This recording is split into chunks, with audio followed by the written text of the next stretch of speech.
farewells here at Apple's iPhone event. Today it's time to say goodbye to the iPhone mini because with the new iPhone 14, the company is leaving the smaller handset behind and says it's going bigger. So let's go check out the new iPhone 14 and its bigger variant, the iPhone 14 Plus. What we have here are basically very similar looking to last year's models. We've still got the notch, unlike the dynamic island that we found on the Pro models.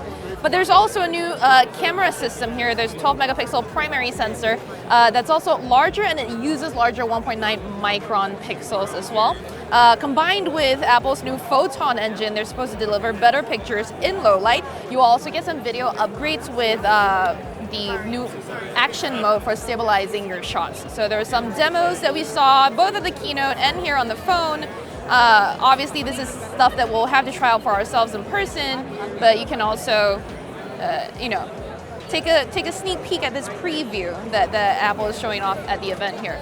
The iPhone 14 Plus has a larger 6.7-inch screen, and together the iPhone 14 Pros also have longer battery life. Apple is saying this is the best battery life on a smartphone. It's basically on par with the Pro models as well, despite using the A15 Bionic chip from last year's Pro models. So we'll have to put a lot of this to the test in the real world with review units to really verify for ourselves.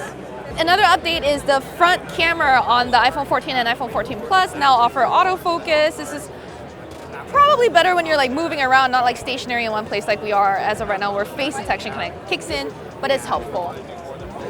There's also some new colors to the iPhone 14 lineup. We've got, in addition to the typical black and white and the product red, you've got a new purple hue as well as blue, which is pretty similar to the frosty blue we saw on the iPhone on earlier Pro models. So of course, like the rest of the new iPhone 14s, the 14 and 14 Plus run iOS 16 with the new lock screen that you can customize yourself with widgets and such. Both models also use the A15 Bionic chip that was on last year's Pro model phones, so it's not the A16 that you see on the iPhone 14 Pro models. So unlike the Pro models, the base iPhone 14 and 14 Plus still don't have ProMotion, which would be up to 120 Hz refresh rate, which would make animations like scrolling and some of the other things like gaming feel smoother and faster. But for the price point, starting at $799, this still feels like a very capable phone.